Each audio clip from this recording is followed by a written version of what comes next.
3個人證實死亡，另外有3個人失蹤，而6個傷者裏面有1個情況危殆。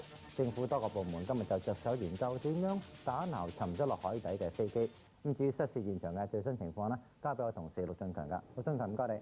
唔該你嘅鄧景輝。咁而家工作人員咧經過接近24個鐘頭嘅搜索咧，而家搜索行動咧仍然係繼續緊嘅。咁望出嚟咧可以見到咧，仍然有幾艘船隻喺出事嘅現場附近係搜索嘅，剩低嘅3個失蹤者。咁事件之中咧有6個傷者，其中1個情況危殆，4個情況尚好，1個就已經出院。咁政府多個部門成立嘅一個打撈小組，整日都有開會研究幾時可以打撈架飛機。由廖宗平報導。